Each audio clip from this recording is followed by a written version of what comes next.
Test 4. You will hear a number of different recordings, and you will have to answer questions on what you hear. There will be time for you to read the instructions and questions, and you will have a chance to check your work. All the recordings will be played once only. The test is in 4 sections. At the end of the test, you will be given 10 minutes to transfer your answers to an answer sheet. Now turn to Section 1.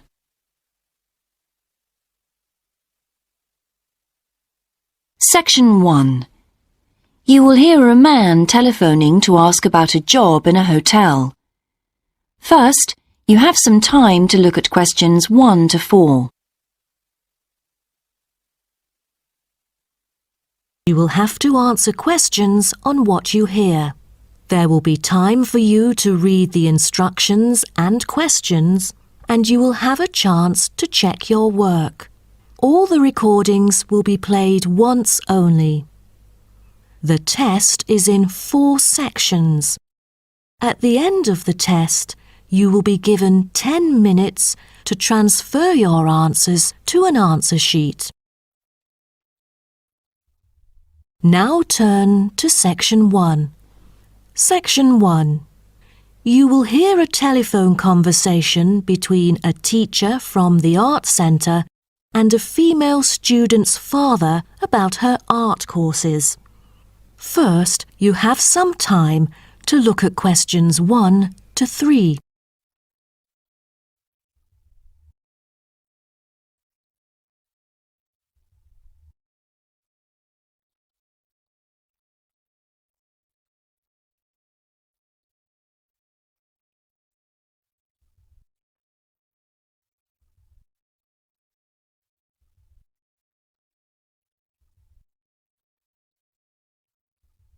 You will see that there is an example which has been done for you.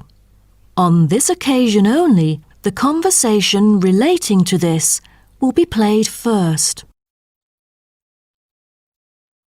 Good afternoon. May I speak to Emma's parent? Afternoon. I'm her father. Who am I speaking to?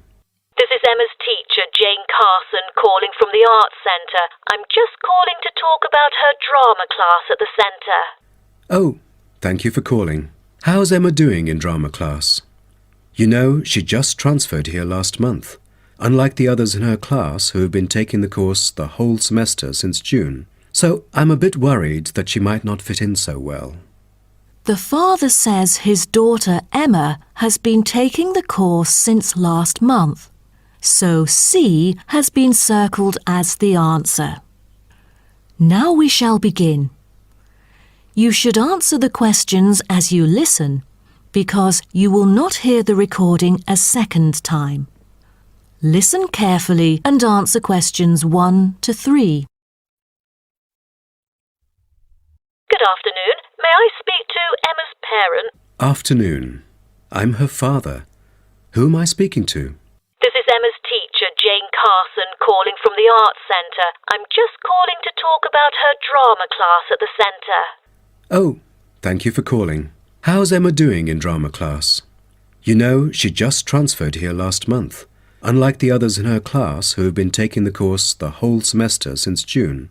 So I'm a bit worried that she might not fit in so well. There's no need to worry. She exhibits a strong performance in her drama class. Is that so? Yes, she didn't adapt to the new environment as quickly as I originally expected, and seemed a bit shy at first, but a few days later she made a couple of friends and became more talkative and also more involved in class. Emma really is a role model for others because she has always been an active participant during class. She voices her own ideas and is very creative.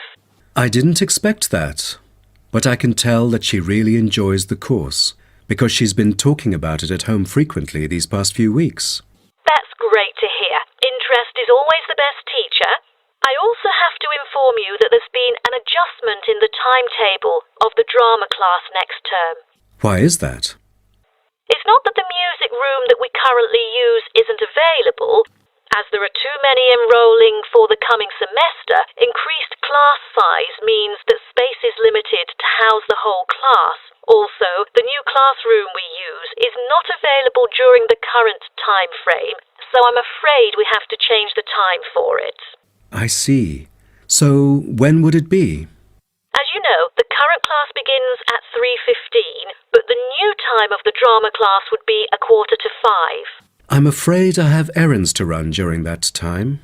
On the other campus, the class still begins at 3:15, but for the campus Emma goes to, it is the only time available for drama class.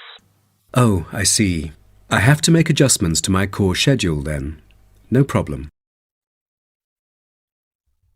Before you hear the rest of the conversation, you have some time to look at questions 4 to 10.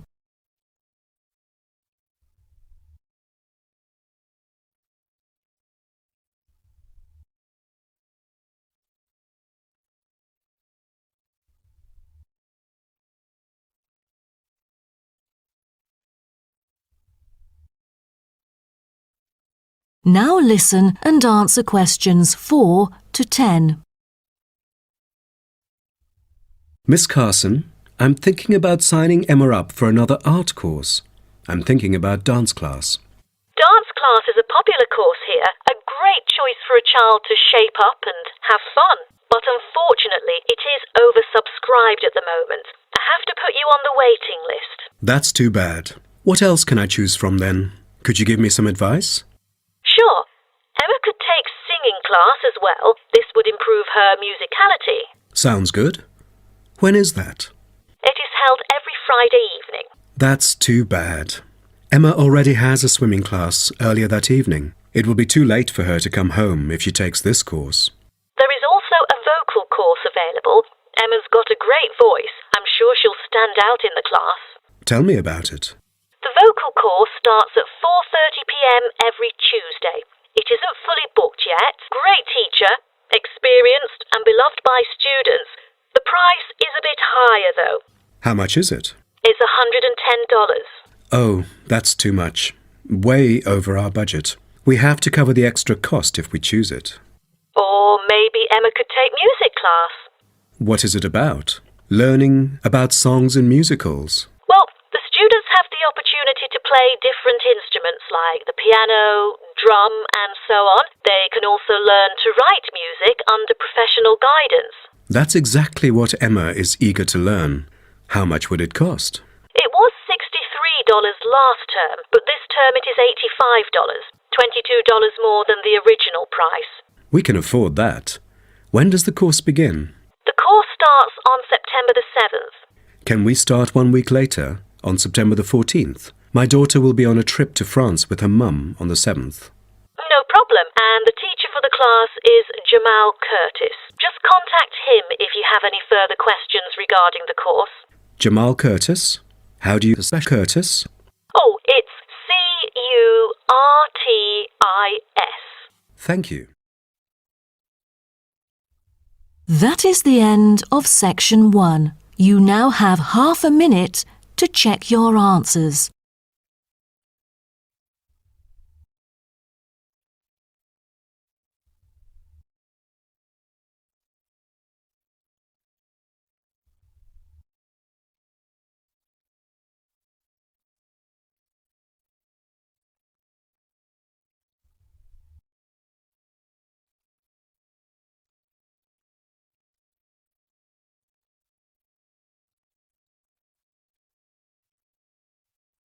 Now turn to Section 2. Section 2. You'll hear a coordinator for the annual ski and snowboard exhibition talking to the audience about some practical information for the whole event. First, you have some time to look at questions 11 to 15.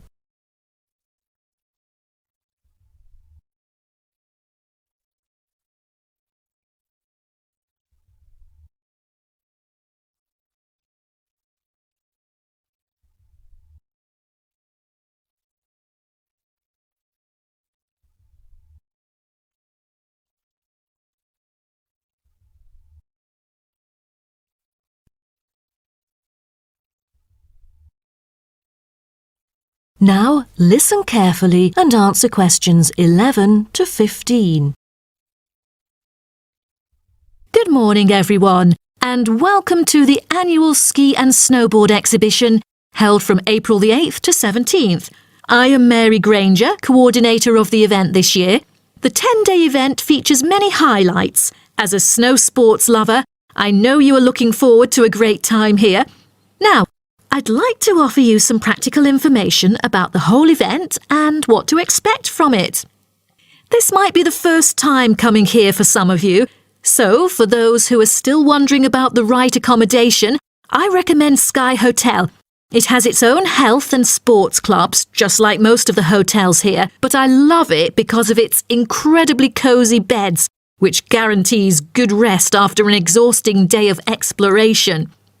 If you haven't brought your own equipment, like poles, boots and skis, they are available for purchase or rent at Ski Set or Snow Rental. The exhibition this year provides a colourful look into the history of skiing and an inspiring peek into the future prospects of the sport. Apart from the fascinating photo exhibitions and the most up-to-date skiing gear like always, this year we have added 4 computers which can imitate the process of skiing, ensuring the same physical activity and sensations that appear during the skiing process on downhill slopes. But I have to warn you that it might be quite time-consuming to line up for the free trial experience. Many have posed the question as to how to enter the skiing and snowboarding competition. Well, rather than filling out the back of the entrance ticket or bombarding the committee with emails, the most effective method is by checking out the exhibition newsletter delivered every month for availability. At the most beloved local event, the exhibition has also drawn attention from the press. Last year, massive media coverage was on the worrisome amount of snowfalls. In order to avoid the same predicament, several artificial skiing slopes have been built. With more participants this year, we have lowered the entrance fee, which has been widely reported to local newspapers. A bonus for our participants is the ski programme. It offers a wide variety of lessons and sessions with qualified instructors, ensuring that all ages and abilities are catered to, from the first-timers to seasoned amateurs. I strongly advise you to sign up for the programme, as it is offering an unprecedented 30% discount. That's mainly because we are cooperating with the programme organiser, who promises affordable prices only for the participants of the festival this year. Before you hear the rest of the talk, you have some time to look at questions 16 to 20.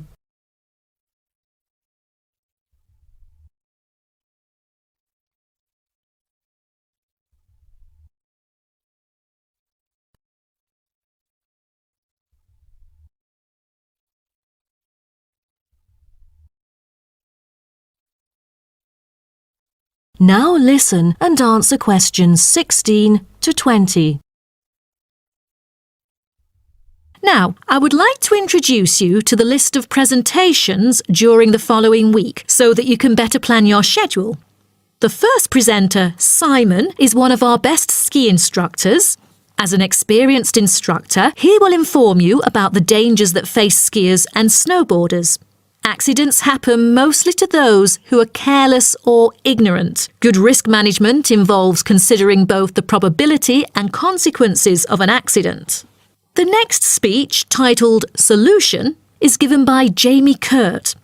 A list of problems may occur to novice skiers and snowboarders, so he is going to offer useful information for first-timers on choosing the appropriate gears, the right dress code, and ways of protecting your skin. For instance, some of you may have rented the skiing equipment, but rental footwear is notoriously uncomfortable. Then, Jamie will provide instructions to help make your footwear fit better. The third speech is about a documentary introducing skiing and snowboarding and the difference between the two sports. It also depicts a group of snow lovers exploring new slopes with breathtaking views. The director, Andy Fisher, will be there, addressing the whole shooting experience. The fourth talk is about the tricks of skiing, presented by Harry Tyson. It is most useful for those who have already tried skiing yet still need more practice to master the sport. Harry will teach you how to turn more skillfully. A lot of people can keep their skis roughly parallel, but there's no point if you make it hard to work with and slide around out of control. Useful exercises will also be suggested to improve your parallel skiing technique so that you can tackle steeper slopes and enjoy yourself more. Jason Smith will be the last presenter, mainly addressing towards advanced skiers. He manages to apply snow climbing into skiing. Climbing in soft snow, you are floundering around. Walking becomes harder, so a good trick during climbing is to maintain a wider gait, approximately shoulder width, so that you are more stable while walking. This works for skiing as well.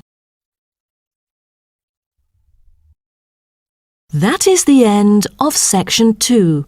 You now have half a minute to check your answers.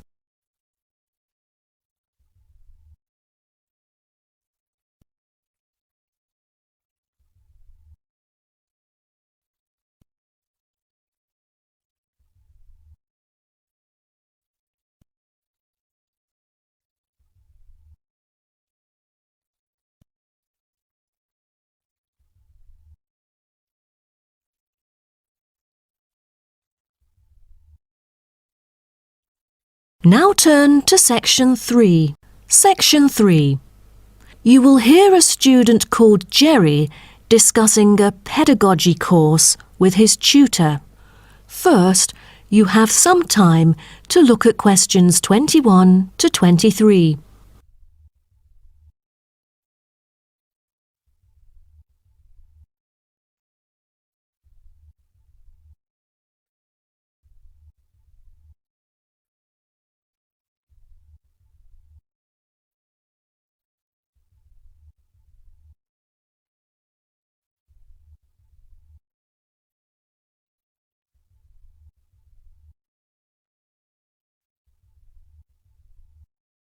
Now, listen carefully and answer questions 21 to 23.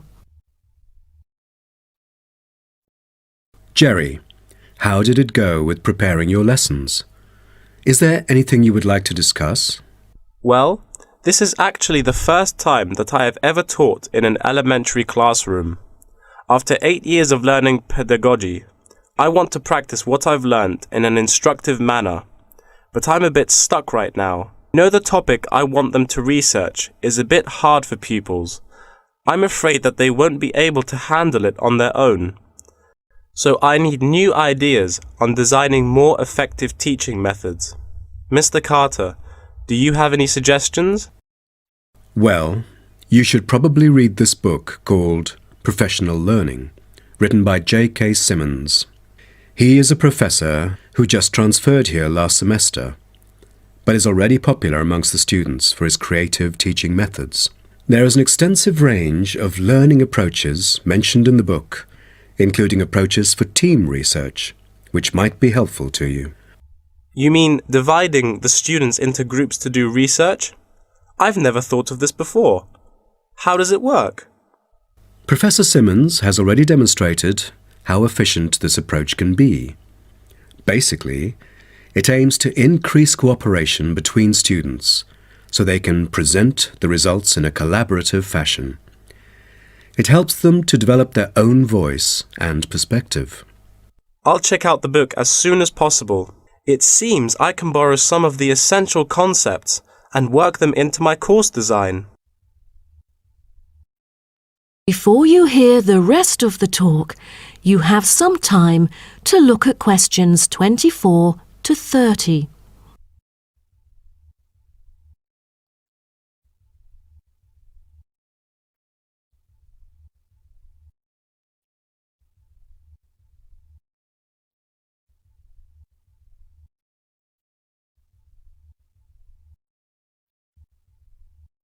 Now listen and answer questions 24 to 30. Well, I was thinking maybe I could use both observation and non-observation as a part of my teaching methodology. Could you take a look at my teaching plan? Sure. What kind of observational methods do you have in mind? For the observational part, I intend to include two approaches. First, the pupils can assess each other's behavior. I feel that reviewing fellow students through criteria-based reference evaluation allows constructive feedback. It can also improve their understanding of the subject material. That's a smart move for a large class that would be hard to observe all by yourself. Also, you might want to get the feedback from several different individuals rather than just one. So how do you plan to carry out the peer assessments? Oh, every pupil will be required to write a diary, which includes group projects, presentations, and in-class discussions. They'll put down their remarks. I'll collect them on a regular basis, which can also help me see whether they can keep up or not. Good. What else do you intend to do? Besides that, I also plan to do video recording. I've already purchased a camera, just in case I miss anything important. I can go back and review their performances anytime I want. Would you record every in-class activity? No, I'll just keep track of an in-class simulation, which would require every pupil to fully participate. Students will act as members of a city council meeting, discussing issues like whether or not prohibition should be instated in the United States. This kind of teaching method is both inspiring and challenging. I can't wait to see how yours works out. Do send me a copy of the assessment afterwards, will you? No problem. So, what do you have in mind for the non-observational approaches? Well, my plan is to quantify the statistics. Numbers do not lie. It is the most direct way to measure their performance. See how well they've learned. Where does the data come from? I'll evaluate the test results, including the midterm, final exam, and pop quizzes, which would only take up about 40% of the overall assessment. Sounds like a lot of tests and assignments. Please remember that you don't want to wear out your students. Keeping them engaged is the key to efficient learning. Once they are exhausted, they just stop trying. Oh, I haven't thought about that. You are right. I don't want to frighten them with tons of assignments and exams. I'll make note of that. Thanks for the advice. I remember last time you mentioned questionnaires, right? That's true, but it is not for my students. In fact, they have to design their own questionnaires and choose the respondents using the internet. As a complement of other teaching activities, it would deepen the creative learning process. Is that all? Oh, the pupils will have to conduct interviews of their own, and for this, they get to choose anyone they like, including relatives, friends, and acquaintances to answer the questions. Seems to me that you have figured out most of your teaching methods, but you still need to polish some of the activities. That is the end of section 3. You now have half a minute to check your answers.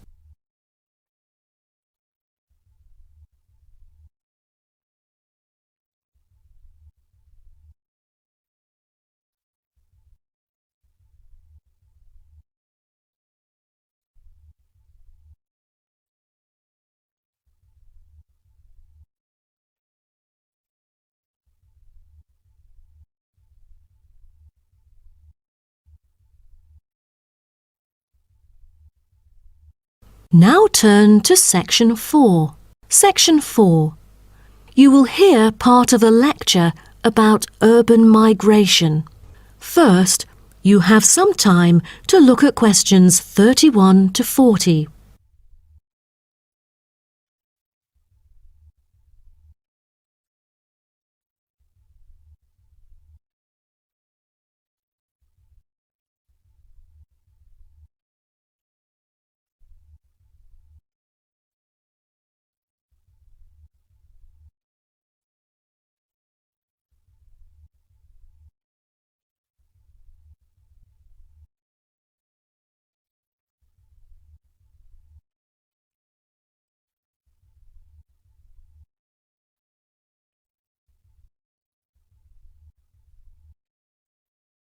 Now, listen carefully and answer questions 31 to 40. Good afternoon, and welcome to my talk on urban migration today. The world has experienced unprecedented urban growth in the recent decades. As much as 3% of Earth's landmass has been urbanized, an increase of at least 50% over previous estimates. Today, people living in cities already outnumber those in rural areas, and the trend does not appear to be reversing. In addition, cities have larger amounts of carbon consumption than rural areas. This is a result from two major aspects. First, with the increase of urban population around the world, the massive construction of urban infrastructure and residential housing is hard to avoid. Second, urban households have a higher rate of car ownership and use more gasoline products.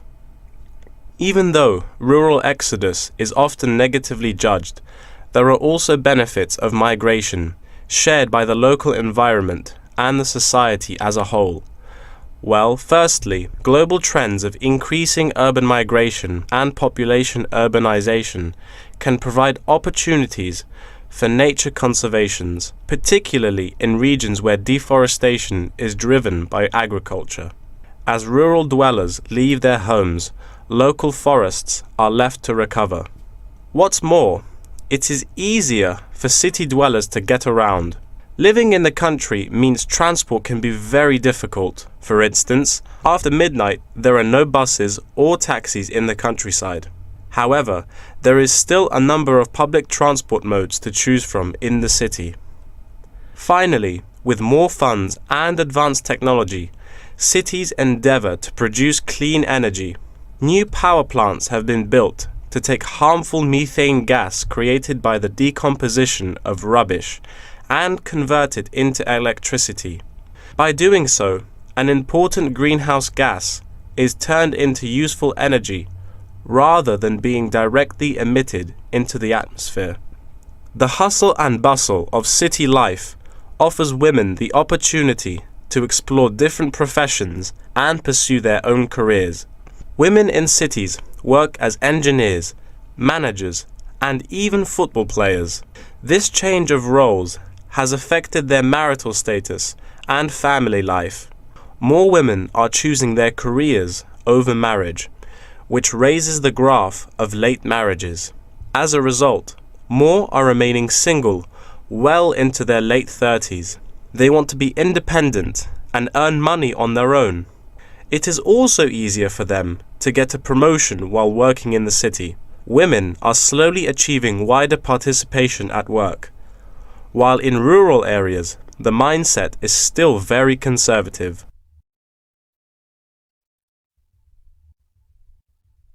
However, cities also change the way that humans interact with each other and the environment, often causing multiple problems. In general, urban wages are significantly higher, so moving to the city is an opportunity to earn what was impossible in rural areas.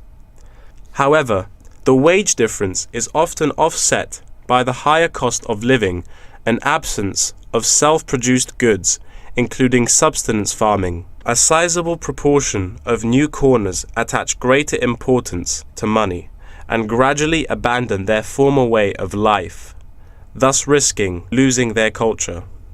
These new city residents are also faced with another problem. According to statistics, crime rates are significantly higher in densely populated urban regions than in rural areas. For instance, property crime rates in our metropolitan areas are 3 to 4 times as high in comparison to the rates in rural communities. Immigrants, upon arrival into cities, typically move into the poor, blighted neighborhoods because that is where they can afford to live. Crime in these areas is high and reflects poor living conditions, as these neighborhoods experience great levels of poverty. This pattern also occurs for violent crimes, which is much more common in large urban areas than elsewhere. In addition, traffic congestion and industrial manufacturing are prominent features of the urban landscape, which take their toll on the natural environment and those who depend on it. Air pollution from both cars and factory emissions affect the health of countless urban residents. Rural to urban migration can boost the urban economy. With a better economy, cities provide their residents with better welfare, but the concentration of services and facilities such as education, health, and technology in urban areas inevitably contributes to greater energy consumption. Another problem with life in the city is traffic congestion. It makes people late to work and thus stresses us out before we even get there. Deliveries can't arrive on time, gas costs money. The quality of life of those commuters starts to decline. What's worse is that if congestion makes it harder to match the right workers to the best jobs, it is economically inefficient as well. That is the end of section 4. You now have half a minute to check your answers.